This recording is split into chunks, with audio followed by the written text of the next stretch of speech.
just chatting stream today, so happy to do so. I've got my Cyberpunk book.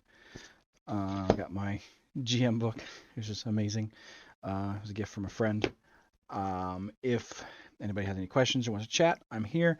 Otherwise, I'm just going to be kind of talking to myself, working through planning and stuff.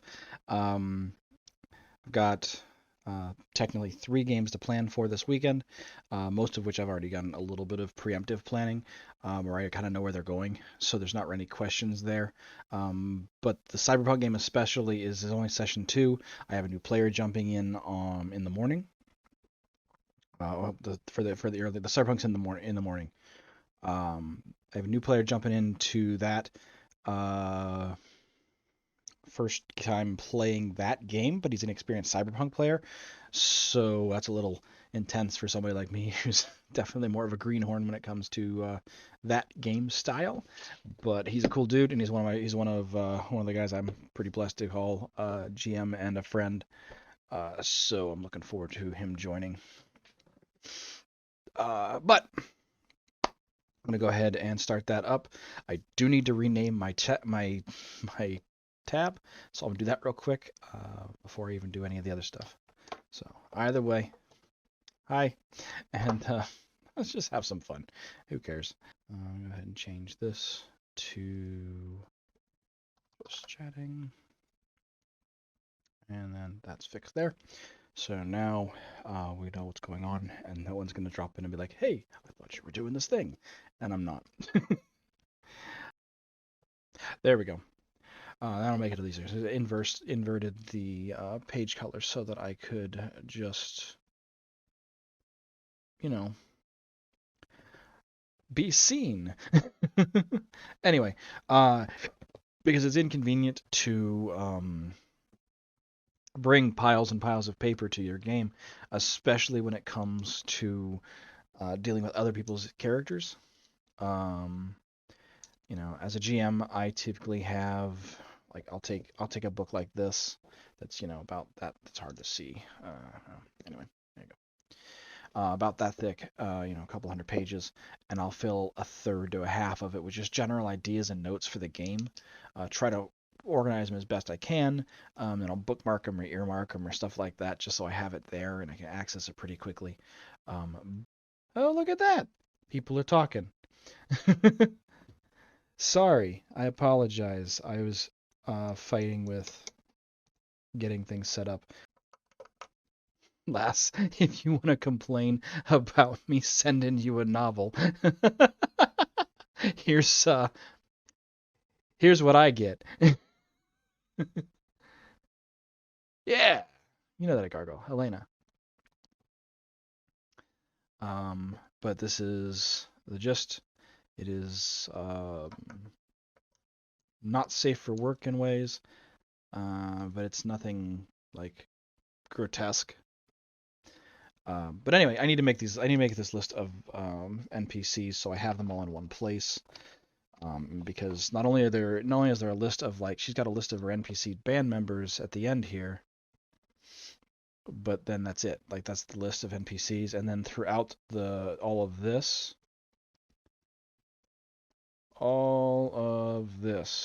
there's probably 8 to 10 other NPCs that she introduces. So there's a lot to play with and a lot of fun that I can have with working her stuff into the story and that kind of thing. But there's a lot of work to get a lot of work to go into it before that it's even a possibility.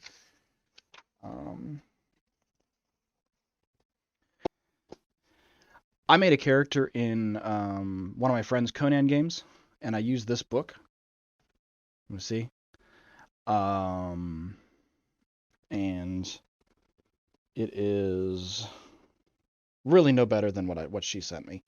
I did send her I gave my friend that I gave it to, I cataloged it, but basically I made it into kind of a journal,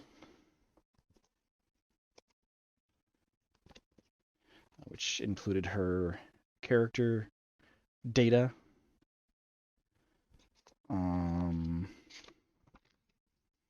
various stats and things in the front so that her character sheet was in this book.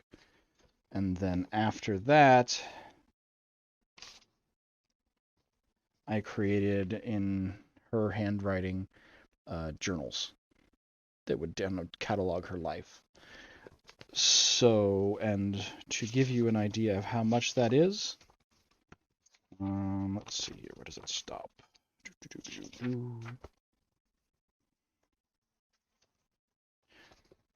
That's how big her journal is.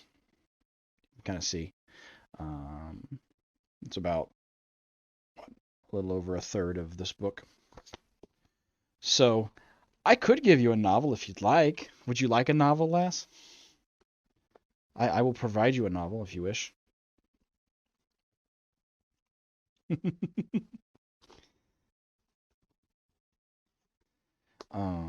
But I didn't think you'd want that. So I hadn't planned on it. I was going to give you just a general synopsis.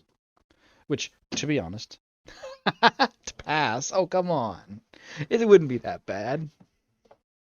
It'd be like, reading one of my ridiculously long excerpt short stories that I write, but being required to remember it all. So what I'm doing is I'm taking this page, this band member page, and I'm going to reduce all of this and this next page, all of this, down to somewhere in the neighborhood of like 4 lines, which would just be stuff to jog my memory. Because usually once I've read something, I can find a way to make it work and jog my memory. That's what I'm doing. Like this particular character, first I'm starting with Lucy here, and she's a drummer, and she has violent tendencies. I find it interesting that she's made this band, and her drummer doesn't do gigs. Like she won't do the clubs, because in Cyberpunk, that's like the predominantly where they're going to be making their money. So what does she do for a secondary income? How does she make money? I wonder if she's a solo, and as a secondary income to help pay for everything, she takes up jobs. I'm going to add that in.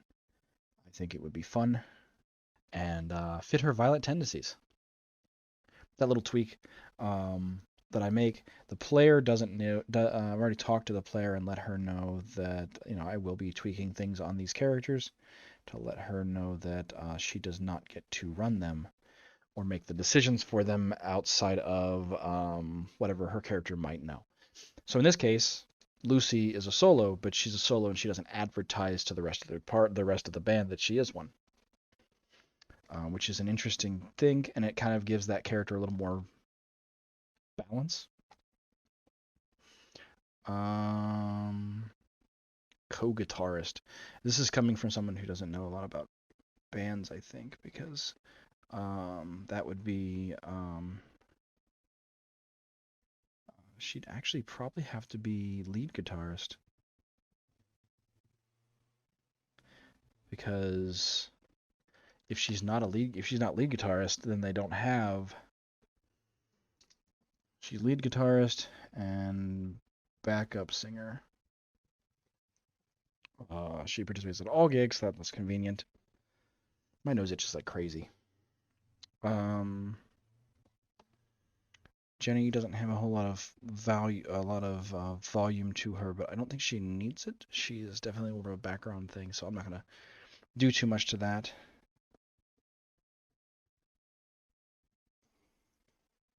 I think Evie's my little stream companion. She like drops into stream at random when she feels like it and then leaves. So, anyway, next character this one's got is DJ Euphoria. Club gigs, almost exclusively. Intensely defensive of his gear. Makes sense. He seems a bit on the generic side too, but we'll leave him. Alright, and then there's Ross. Ross, who is also known as Mr. R. Ross is their bass player. A cybernetic arm and leg. I know this because we were talking about it.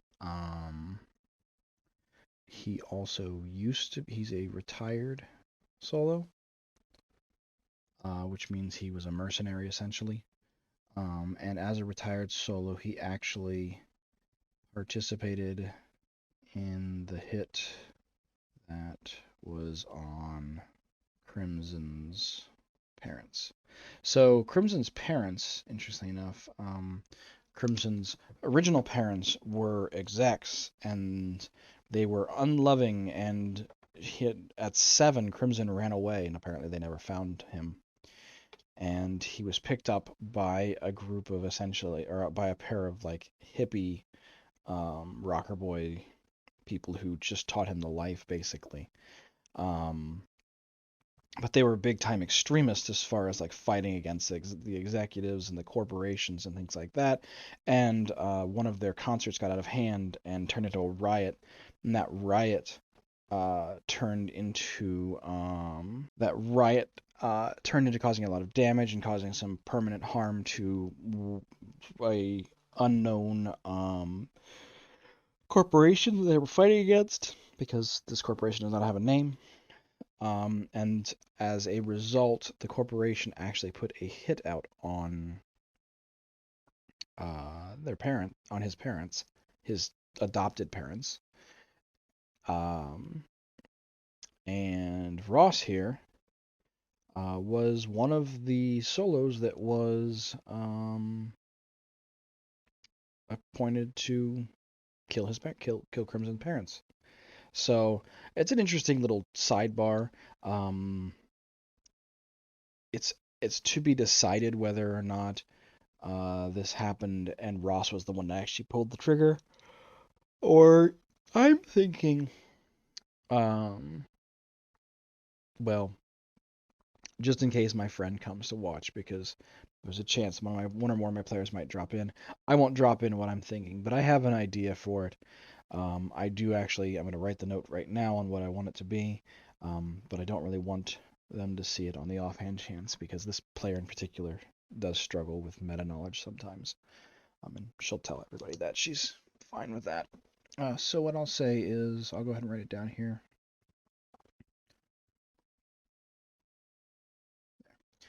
So I like the idea of there being some culpability, some balance in there. I think it's interesting. He does. See, it's interesting. Ross is the most well thought out of the bunch. He also, as a side gig, he does bodyguard work.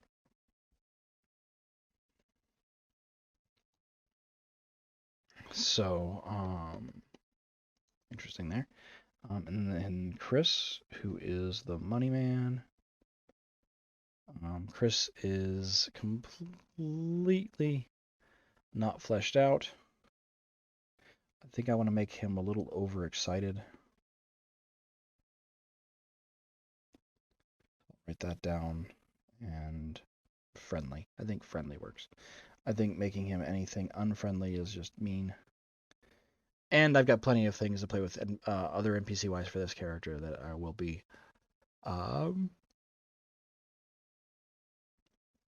less friendly, I guess. I do need to go in and look at the gigs. So clubs. Jenny does those. Tristan does those. Lucy has to do those. He needs it, unless he's doing solo act. I'll have to ask her. Var, Ross, Jenny, Lucy. Chris is only there for guerrilla gigs, which makes sense.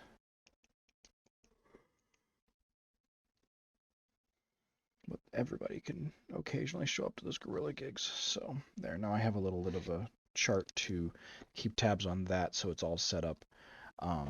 Now for the picking and choosing through through the backstory.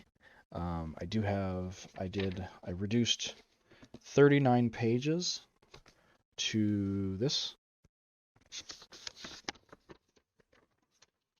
which is not super legible for everybody else, but it gets the job done for me.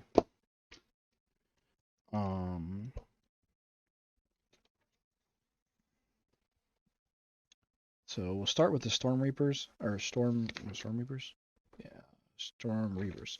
Storm Reavers, which is a nomad band that she has written into her story that she doesn't know yet, because she asked me for a name of a nomad band, and I gave her the name that came out of another character's backstory, and so surreptitiously tied the two together without either of them knowing, because and they'll find out through gameplay that these characters are joint NPCs. Because while she came from an executive background, the other person is a net runner, and that net runner came from a nomad background. It came from this particular nomad tribe, ran away from them because there was some fallout, and this tribe has been trying to rebuild for a long time. But of the Storm Reavers, there are actually, I believe, only two.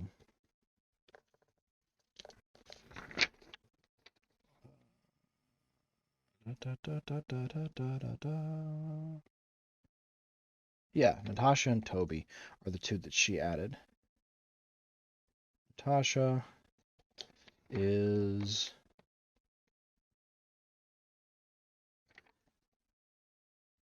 she's 3 years older.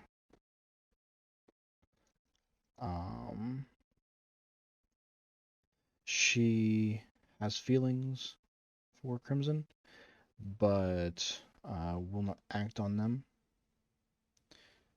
because of some of the stuff in Crimson's past that puts her off. She knows his past, doesn't like it, but she is loyal. There wasn't a whole lot of description to her, so I'm going to make her. I'm gonna make her kind of auburn-haired and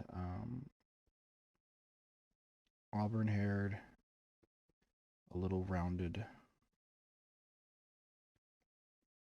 frame-wise. Let me just write Kirby.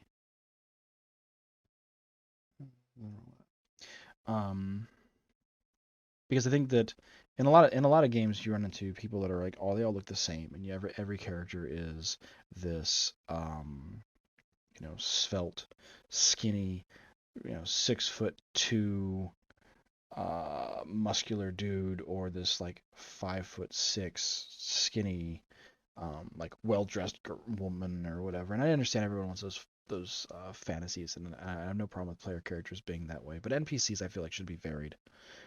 And so I'm going to change things around a little bit.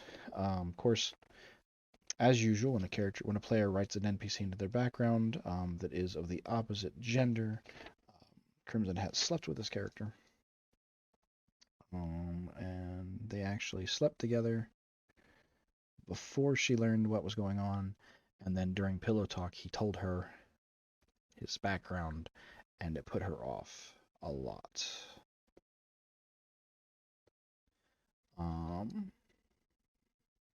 Then there's Toby, and he's in love with Natasha. They are currently dating.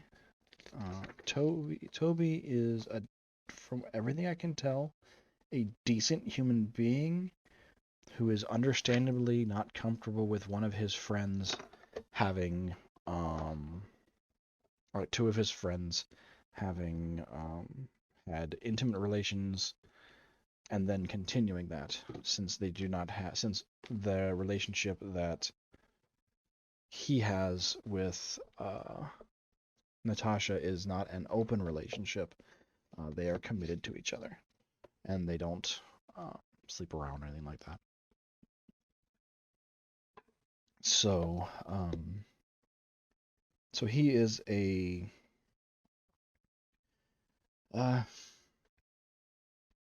He has mixed emotions about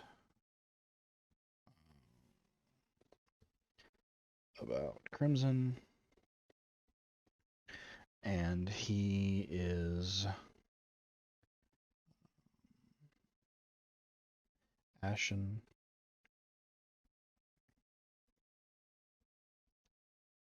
I'm going to give him a cybernetic eye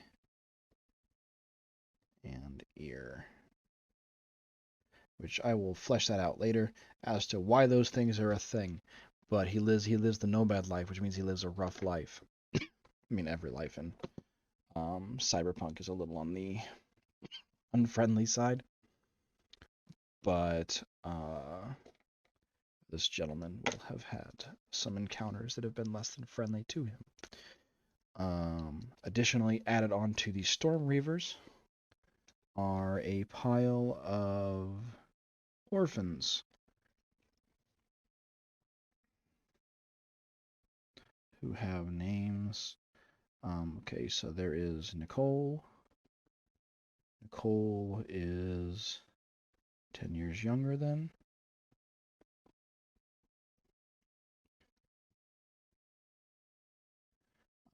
She has dark hair, green eyes, and she actually has a crush on Crimson, which is something I'm just inferring from the background that I was given.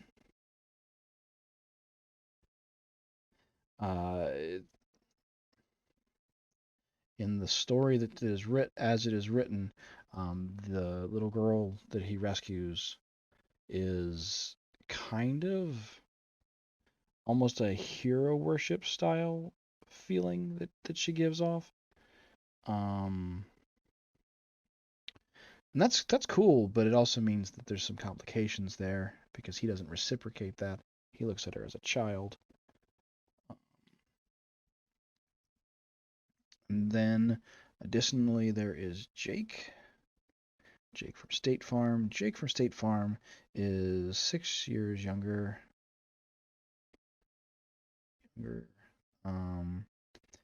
Jake. Jump to here. 10-year boy named some of the alleys start. Jenny, Ross, Euphoria, Ross. Okay.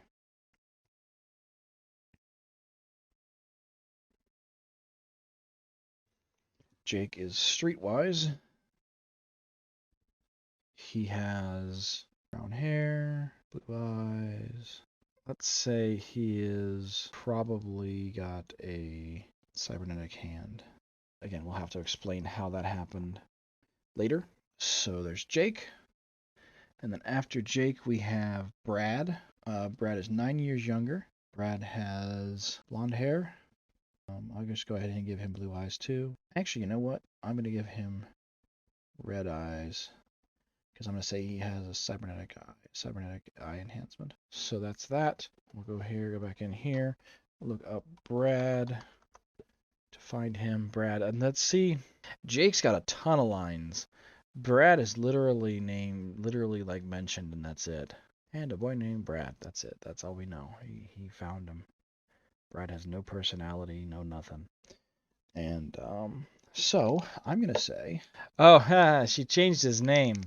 His name is not Brad. It is Brian. Okay. See, and that's the other reason we do this. So Brian is busy.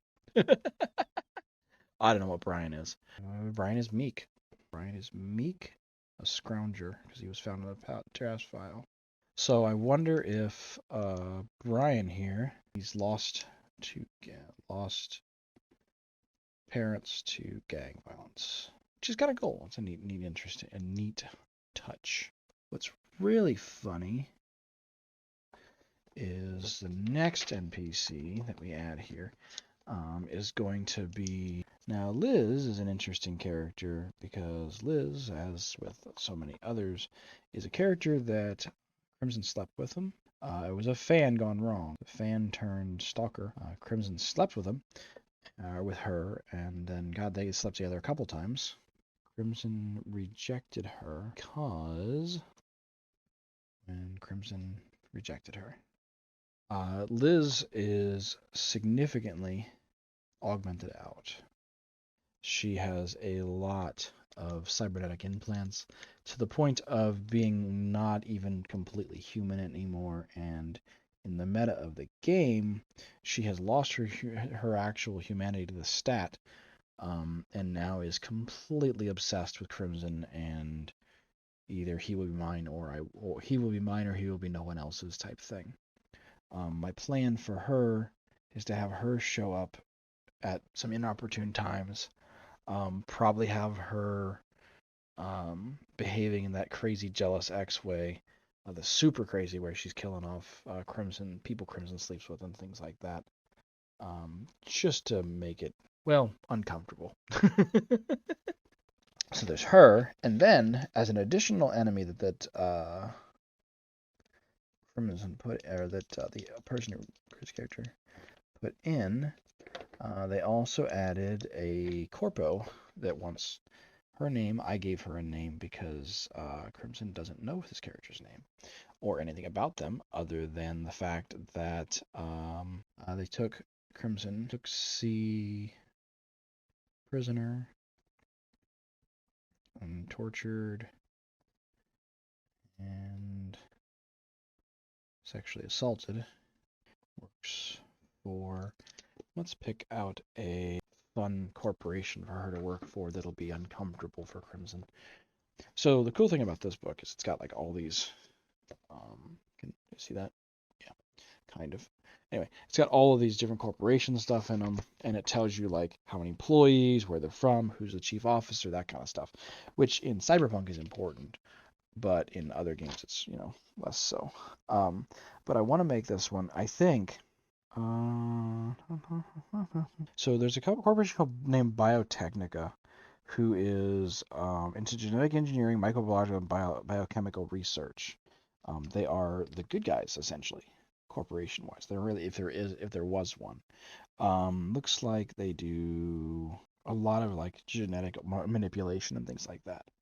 And I think that's the corporation that I'm going to have.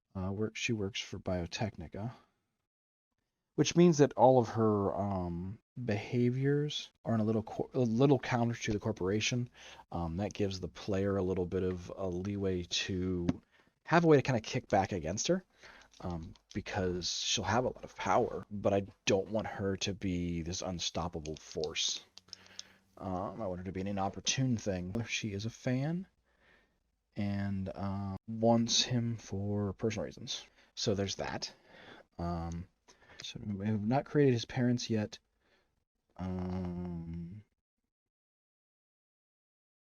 Yeah, that's it. Okay, so what I've got is kind of a mix of various characters, of sort of different degrees. NPCs. Some of them I haven't really branched out their NPCs yet. It's still kind of a work in progress for a lot of them. But this particular person, like, they have 4 pages almost in my book, which is the max I'll give any character. Jin Feng is the exec of the group, and he does have a lackey we still need to work through all the details of. Now, what we've got going on, session 1, they showed up at they got called in. Jin Feng was told by his boss to resolve an issue that was created by the theft of some high-tech, high-end armor that his company was developing, that Jin Fang himself was going to be using as a platform for his own success. This was very personal for that character, and so he was given a list of employees that are, unbeknownst to him, tied to the Russian mafia that, well, it's not Russian, it's the East European mafia that 3 of the player characters are tied to, had been called to recruit them. So we brought those 3 in. They brought a 4th. Then they've kind of just haphazardly brought in the rocker boy, that has all the history and everything else because it's kind of their place. The fixer that runs the joint where they're at is helping to deal with that and facilitate that particular setup of the job. So it's a kind of mixed bag in that regard. But where they're at is they know that somehow the guy that was running the place is not responsible, but it has been hinted that he's somehow involved. I've already made the decisions on the level of involvement he does and doesn't have. What I haven't done is completely fleshed out the individual who is actually responsible. I'm thinking I want that person to be as somebody that's very well connected. I want it to be a rival corporation to that company's corporation. So I'm thinking probably the company in question that the exec works for is lost to the annals of time. No, not lost to the annals of time. Alright, badasses at Night City. Probably should have just bookmarked it. But I didn't, because I am amazing. And it is what I do. I am the most organized of organized. I didn't go far enough back. There we are. So, the company that he works for is Rockland Augmentics. It's a smaller company. They specialize in cybernetics and structural enhancements. And they were working on a deal with another corporation. And I'm thinking, well, in this particular case, his company would have been working with Militech probably, as far as trying to arm this armor. And Militech is not one that's likely to branch out and steal something. They just don't need to. So, as much as I love screwing with Biotechnica, though, I do need to have a little bit of diversity. It can't all be about the same companies, you know? There's a lot of companies. Let's see here. Oh, here we go. Yeah, I mean, that's definitely kind of a usual suspects. There's a company called Zerafa Technical Manufacturing, who does drones, autonomic robotics, and construction of mecha. So I'm guessing they would have been the company that potentially merging. It's a Russian company. Oh, that's perfect, because that means it has ties to the Sokolov, which is the family that the other group is tied to. And so what I'm going to do with those is I don't necessarily want them to be able to just pinpoint it on this big company and like nail this big company to the wall or anything like that, because that would not be cyberpunk. It would be too much to expect a company or a small group of people to infiltrate and just destroy the complete inner workings of a company.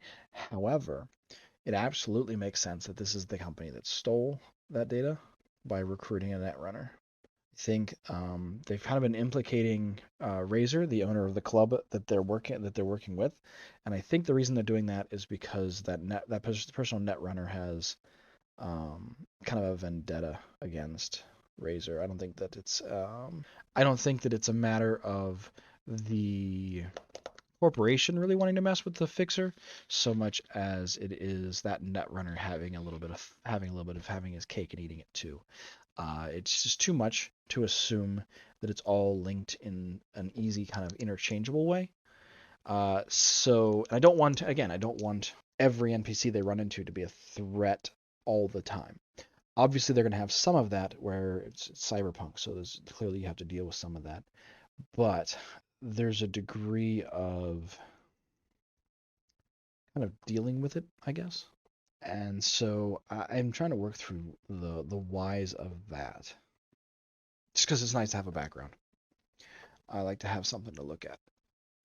Anyway, the question that we use to deal with this is how does it get handled as far as like what do you do to deal with that? Like how do you make that a thing? And I'm not sure, to be honest. I think it's an interesting blend. I know that they're going to be dealing with a lot of different things.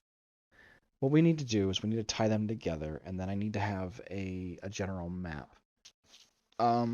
Just a Google search image. So, but anyway, when you link those together, so Zarafa is trying to do work with Rockland. However, because of the nature of both their general location and also like their home office, because Rockland is home office is in Texas, and then Zarafa's home office is in Russia.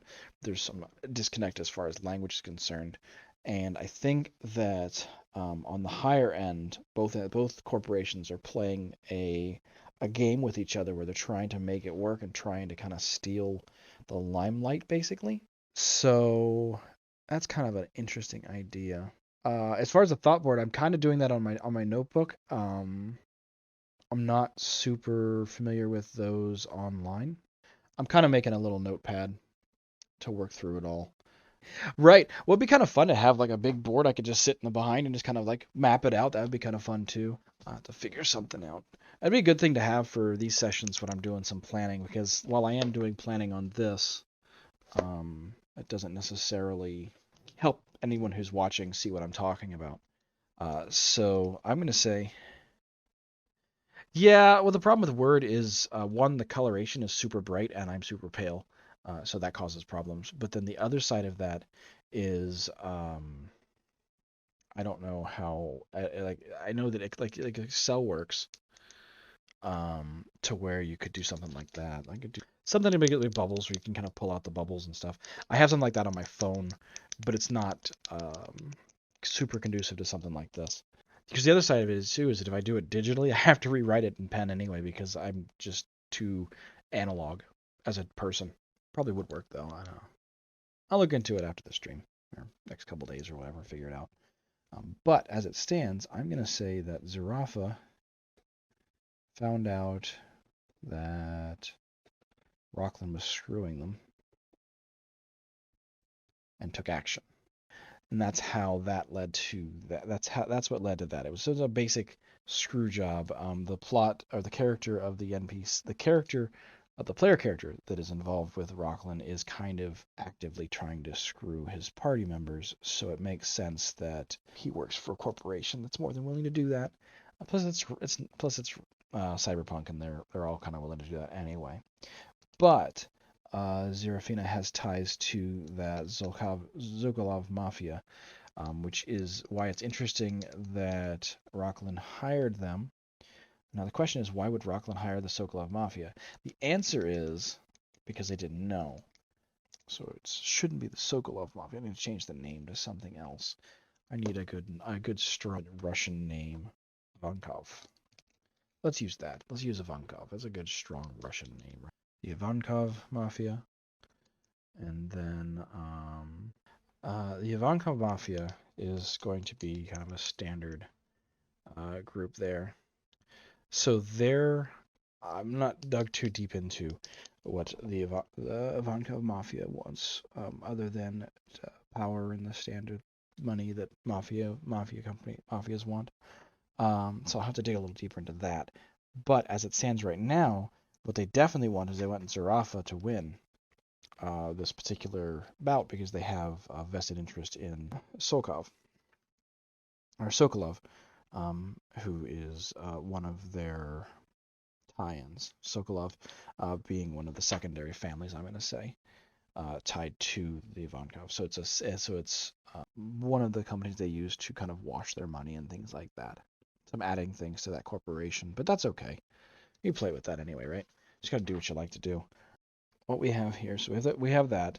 The ties to it. We know why the Netrunner is shooting after Razor is because he has a personal vendetta against him. We don't know exactly why. Now the question, let's explore that. First of all, what is the Netrunner's name? I want him to be known as the White Rabbit. It is not a name that's tied to anything that I've given them so far, which is intentional. Don't want them to immediately have that option or immediately know why things are what they are. It just is boring that way. But So the White Rabbit. Now, what did the White Rabbit have a problem with as far as Razor? Um, did Razor screw him? Razor's a fixer, so it's possible that Razor screwed somebody else, or he thinks Razor screwed him. I think it's better if he thinks Razor did it, because if Razor didn't actually do it, because I kind of want that, and I kind of want that fixer to be a little bit of a well, red herring, but also to be a mostly up and up dude. So I think that's what happened is Razor's tie to the White Rabbit is that he believes that did he screw him? Did he kill something? Did he? I think that White Rabbit is a technical wizard when it comes to net running, not so great with people, um, and probably more of a conglomerate. Yeah, it's a conglomerate of net runners. It's not one net runner. That way, there's some potential for going out and dealing with other things. But one of their chief netrunners believes that Razor caused the conglomerate itself to be temporarily shut down, and they're just now trying to make a comeback after that. This being probably one of their first major jobs. So maybe if they probably have a warehouse base of operations. No, what? No, they don't. No, it's not a warehouse. They actually have a stack of crates. They keep it nice and low key. And also, if they're a company if they're a group that hasn't had a chance to really regrow again after losing everything, then they would have been stuck in the crates living off of kibble like all of the other people that just don't. All of the have-nots, so to speak, in Night City. Now, interesting aside, our Netrunner friend Loki has an NPC named Trixie. And Trixie is essentially a person stuck in the net who may or may not also have ties to White Rabbit. I think, yeah, I think we'll do that too. Write Trixie in quotes because I'm not 100% sure that's the right NPC. I'll have to talk to my player and make sure it's the right one. What exactly their ties are, I'm not sure. Probably some generally stuff. It'll be stuff that she doesn't want to talk about because she's not just like, I don't want to have that as her just sharing information and telling everything and what's going on. All right, so we have that, we have that, we have that, we have that. How do they find this information out? Well, they have a netrunner who loves to hack into things. They do have they have a lead of 3 netrunners already, which 2 of which were guaranteed red herrings, one of which was designed to be a challenge. And if they go at him in a diplomatic way, he might do biz with them. If they don't, then there's a possibility of a bit of a showdown between him and his people.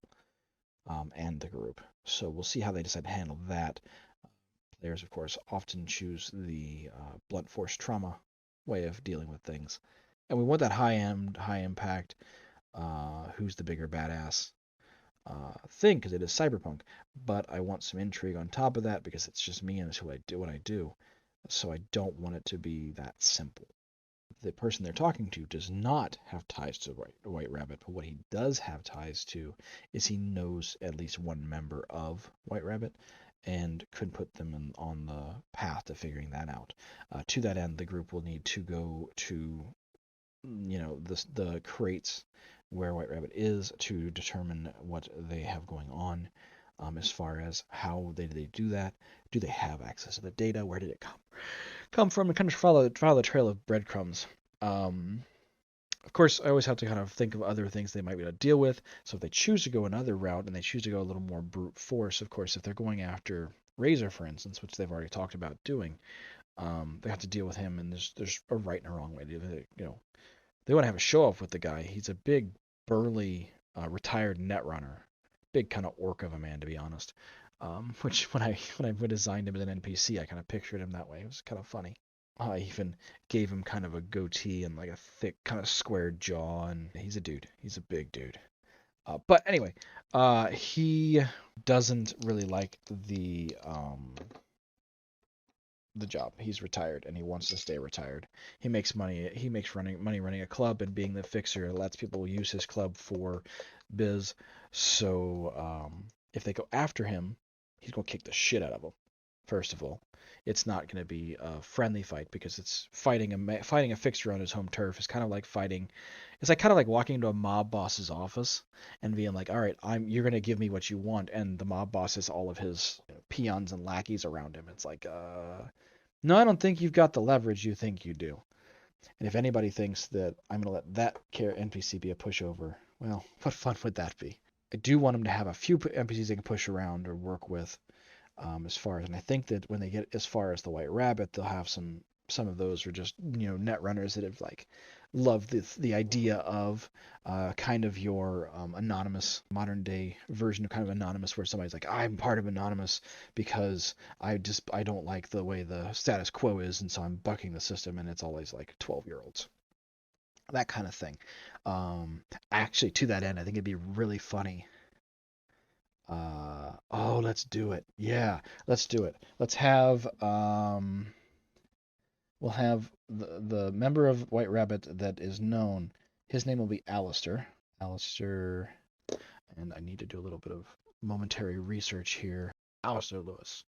Alistair Lewis sounds pretty good because I think I want to. I think I'm gonna. I'm gonna jump down this rabbit hole, as it were, as far as Alice in Wonderland, and we'll call him his name Alistair. I'm not sold on Lewis either, or Alistair. I need fuck it. You know what? Fuck it. Let's double down hard. It doesn't need to be vague, right? It'll be his name will be Alice. Last name Carroll. Alice Carroll is his icon, his reference that he uses, so to speak, is going to be a Cheshire cat. I'm just going to go double down on this hard, just for fun. I'm not even certain that this particular campaign is going to stick, and if it does, cool, and if it doesn't, I love this kind of shit. All right, so Alistair Carroll. Now, Alice Carroll he's male, first of all. I'll make sure that's clear. And he is 15 years old. He is a net runner. He's a 15-year-old net runner with britches too big. In person, he is a complete pushover. Probably still lives with his mom. Double down on the stereotypes here a little bit. You know what? Actually, he lives with his dad, and his dad's name is Lewis Carroll. Because, fuck it, I'm gonna go with it.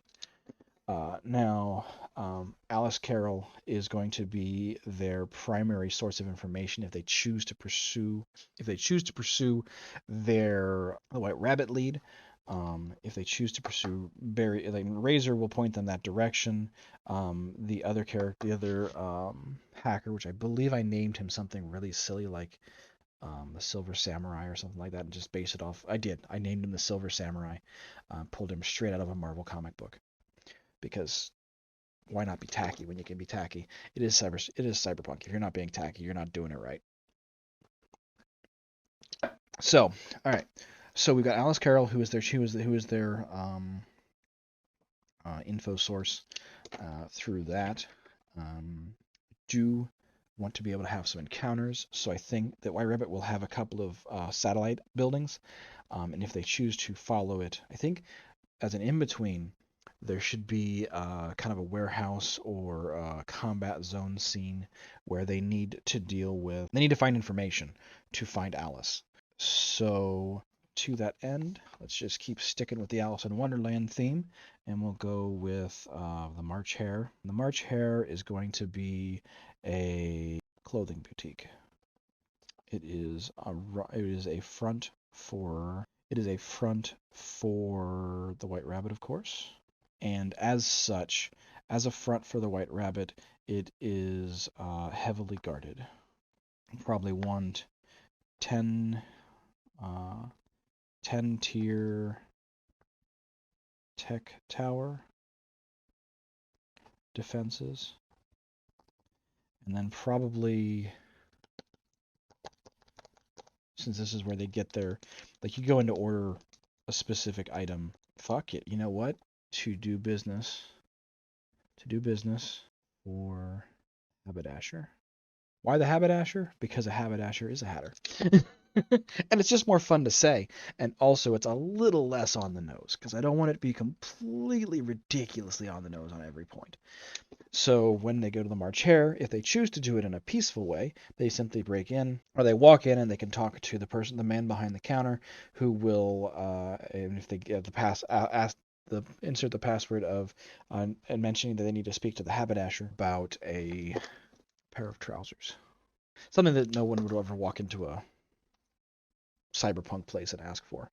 So they go to the March Hare to speak to, and they ask for the haberdasher about obtaining a pair of trousers, and that will allow them access to the back room to speak with someone, the fixer that works with the White Rabbit. He of course will have. I might make it a she. Yeah, why not? It'll be a she. She of course will be. We want the haberdasher. Or yet. The Dormouse. She's the Dormouse. Fun fact. The Dormouse in Alice in Wonderland is a female. I was actually unaware of that. Being someone who loves Lewis Carroll and Lewis Carroll. I can't love Lewis Carroll, but I do like Alice in Wonderland. Okay, so the Dormouse is female. Let's say fully teched out. She is sure of herself, and she probably has 6 high-tech. Let's see this. Let's see. She has 3 human guards and 2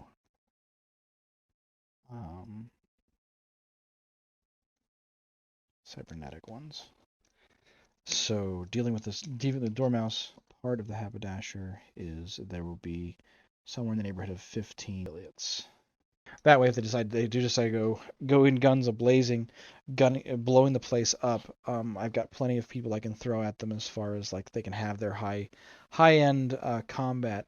They're going to want to take the Dormouse captive if possible, because she is going to be their source of information that will guide them to the next step. Of course, if they do kill her, then they have the option of obviously, scorched earthing the building, but in that process, searching around and finding the clues. So either they can speak to the Dormouse and get the information they need, or they can go a different direction, and instead of speaking to the Dormouse, they could simply kill her and ransack her office. And in which case, they would find a data disk that would help them. They would be able to find a data disk that has a link to some of the known locations of various members of White Rabbit. Specifically the ones that are directly tied to her. Just because it's funny, I actually think that the Dormouse will be Alice's mother. Alice's estranged mother. That's kind of fun. Which is why she has Alice's information. So, if we've got, so that brings us down to that. I really wish I could see who's in here because I don't want everyone. There's one person who sometimes watches me that I don't want seeing this. All right. Well, if you're in my game, you don't hear any of this.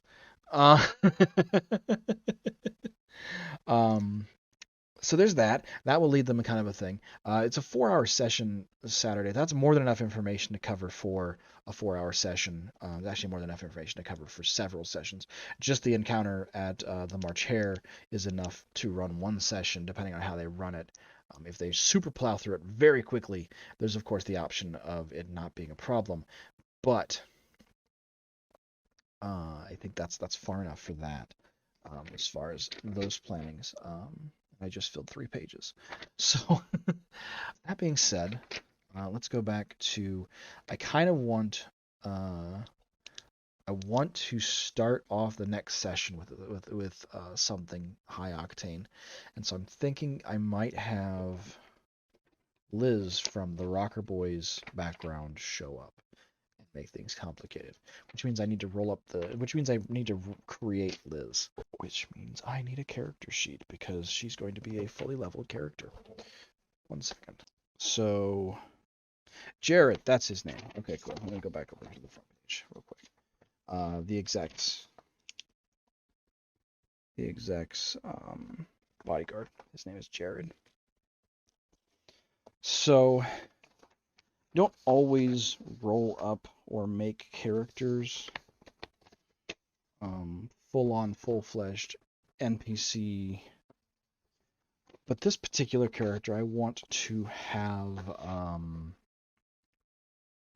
more than one occurrence, and I want them to be able to be a pain in the ass, basically. Excuse me.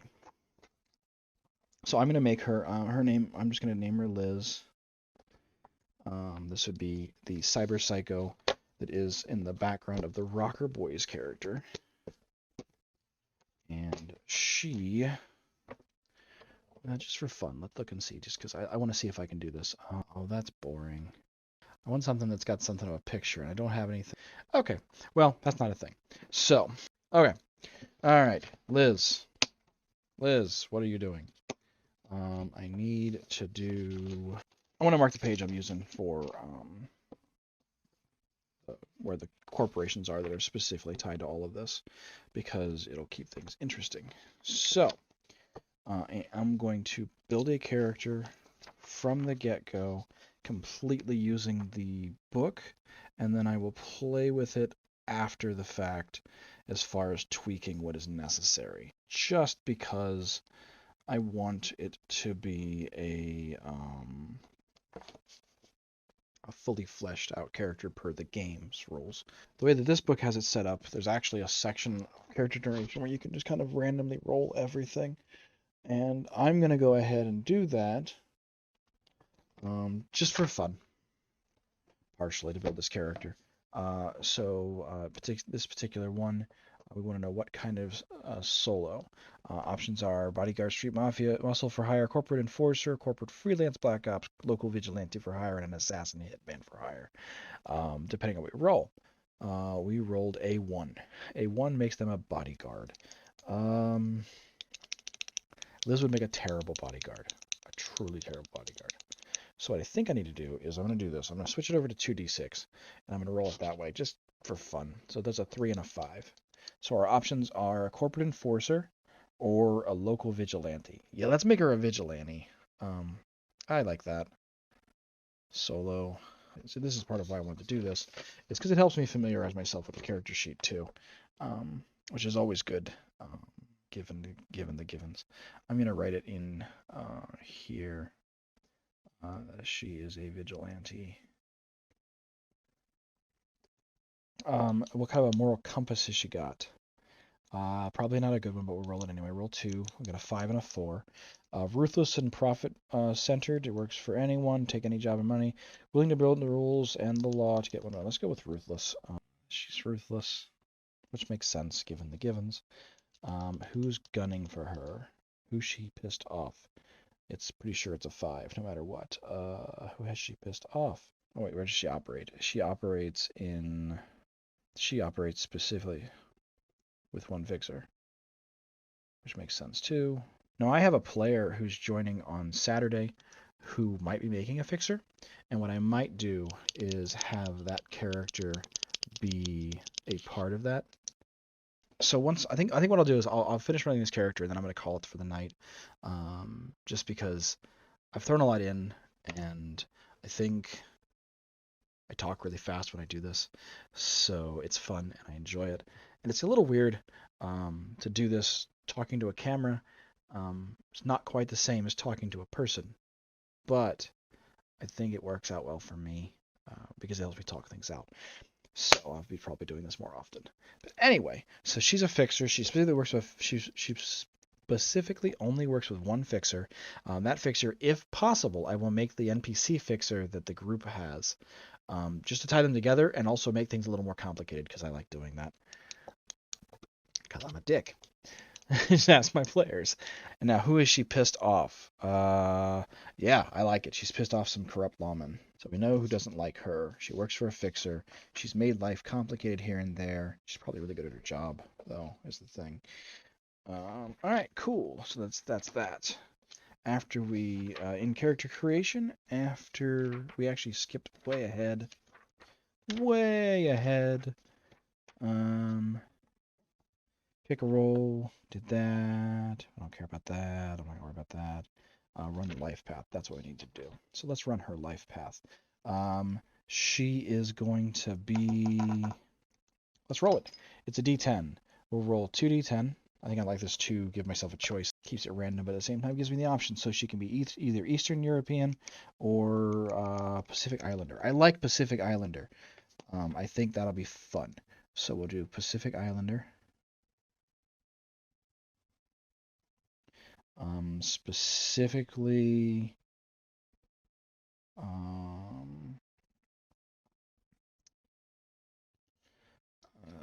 languages. Over here on languages, there's a section for languages. Okay, there it is. Where I get to add in hers, and I give everyone English so they understand each other. It's not technically supposed to work that way, but I prefer it. It's just easier. And then I just give everyone the same rank on that. And then in this case, she will get to know. Do we want her to be Hawaiian, Maori, Pamaniguan? I can't even say that one, so probably not that one.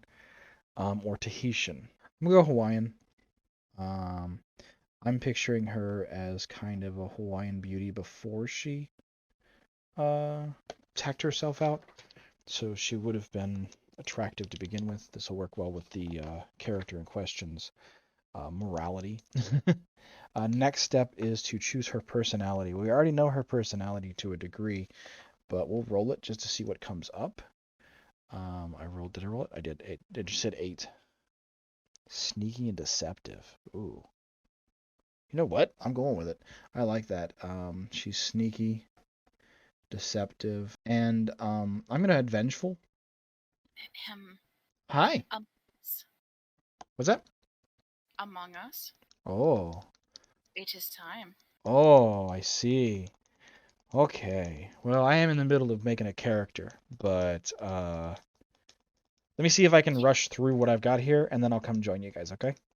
Okay, sounds good. Maybe 10 minutes. Okay. I think I can get through it in 10, as long as I don't ramble too much. Sounds good. Okay, cool. Thank you. Okay. So we're gonna see if we can't plow through this pretty quick then. Next step is to check her clothing style, which I don't mind rolling that one. 2 or 7. She either wears leisure wear or bag lady chic. Yeah, let's go bag lady chic. Bag lady chic. It's fun. Why not? And something she does or she wears never goes anywhere without 10 or 8 spiked boots or heels or strange contacts. I'm gonna give her I'm going to give her a thing that where she never since I'm gonna tech her all out, giving her colored contacts is a little strange. I'm not gonna do that, but what I will do is I'm gonna put her in heels. I'm gonna put her in 3-inch heels because if we're gonna be ridiculous, let's be ridiculous, huh? All right. Tales from the Street. Motivations and relationships. We kind of know those already, but I'm going to roll it anyway. Hairstyle. I think that her hair is short and cropped to her head. What does she value most? Motivations and relationships. What do you value most? Roll 2d10. What makes her value? 4. Honesty or love? Love. Definitely love. That's. How does she feel about people? 10 and 3. People are wonderful or she likes almost everyone. That's a terrible roll. Let's try again. 3 and 6. Every person is valuable. Yeah, we'll do that. Every person is valuable as individual. And then thing you value most. Roll 2d10. Did I roll it? I didn't roll it. There you go. 1 and 6. A parent or a pet. Yeah, let's give her a pet. Let's give her a pet. I think she needs a pet gecko. She has a pet gecko. I just like geckos. Now her most valuable possession. It's a 4 or a 3, a piece of clothing or a photograph. We're going to go with photograph. And here's what we're going to do. We're going to have it as an autographed picture of Crucible, which is the Rocker Jocks or Rocker Boys group. Family background. 9 and 4. Why does that feel like it didn't? Oh, it did. Okay. 9 and 4. Nomad Pack or Reclaimers. Started on there, moved on to this. Yeah, let's do the Reclaimers thing. I like that one. She's from Reclaimers. Okay, cool. And then the environment she grew up in as a child. 7 or 3. 7 a huge megastructure building or a nomad. Nomad pack. That's what the Reclaimers are anyway. Pack. Family crisis. It's 10 or 3. They're like in the 3s on this one. Exiled or otherwise driven from their origin, or inherited family debt. Let's give her the family debt. Does she have any friends? This one I actually need to roll 1. I'm going to roll a d12. Reason is it's supposed to roll a d10 and subtract 7 from it, but I want to give her a chance to have a handful of friends. So I'll roll a number, and if it's over 3 in the results, I'll just make it 3. So 9. So she has 2 friends. And I'm just going to roll 2d10 on those to just straight up get them right off the book. They're both 3s. So she has 2 teachers and mentors. That's bullshit. We can't go with that twice, but we can go with 1. Teacher, mentor. 4 and 2. Younger sibling or partner or coworker. Partner. She's got a partner. Now, what about enemies? I'm gonna roll that d12 again. Well, I'll stick with the d10. D10, roll it. Rolled a 1. She has no enemies. She has 1 enemy, which is Crimson. But she doesn't have anybody else, and that's fine. We don't really necessarily need a lot of enemies in that regard. So that's that. Next step is the revenge and all that stuff. None of that matters. Life goals. That's probably the last major step. We'll go ahead and make that a 2. And then, let me roll that way. Okay, 8 and a 6. So life goals: hunt down this one miserable life and make them pay. I don't even have to read the other one. Responsible and make pay. So there's that. And that's that. And then we do the solo thing. And after you do that, you move into doing gear and all of that, which for her gear, I'm going to custom. Oh, it's just for her stats. I will roll her stats real quick while I'm in chat, just because. So I am going to use the. There's 2 different ways to do this. There's one where they're stat blocks, and there's one where you can just do it yourself, and there's one where you actually roll a d10 for each stat. I'm going to use stat blocks. That's how I made the players do it, and that's how I prefer it. I'm only going to roll 1 d10, and I'm not going to fudge this. I'm just going to straight up do it. I'll go right off the book. 1 d10, 8. So if I look at the 8 on the solo, she has a 7 intelligence. She has an 8 reflex, which is good. She has a 7 dex, which is awesome. Which she has a 5 tech. She has a 6 cool. She has a 6 will. She has a 5 luck. She has a 6 move. She has an 8 body, so she's sturdy. That's pretty good. And she is a 4 empathy, which makes sense because she is going to be cybered the hell out of the park. And I think that is the last of those. Everything else is ready to skills and that kind of stuff. And while I am going to give her skills and everything else, I'm not going to do that right now because that is very labor intensive. and I've got a good head start. Besides, I don't necessarily need her skills set up so much as I need to know about her. And this has helped me kind of flesh her out a little bit for the fun little temporary encounter. We'll see if they end up killing her or trying to kill her. She's cybered up enough that if they do take her out, she might just come back a la RoboCop. So, but anyway, I'm gonna go play some Among Us.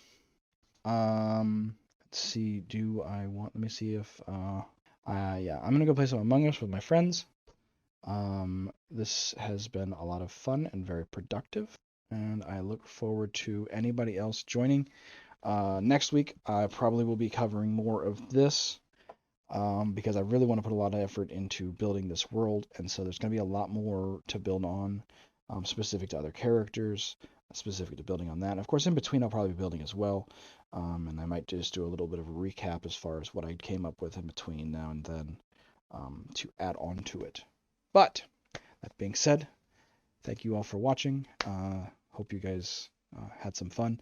Maybe you had some ideas, help you with your campaigns or whatever. Just spitballing it even at air helps me. So maybe I said something that helped. Maybe I said something that didn't. I don't know. But either way, thank you for watching, and I hope everyone has a good night.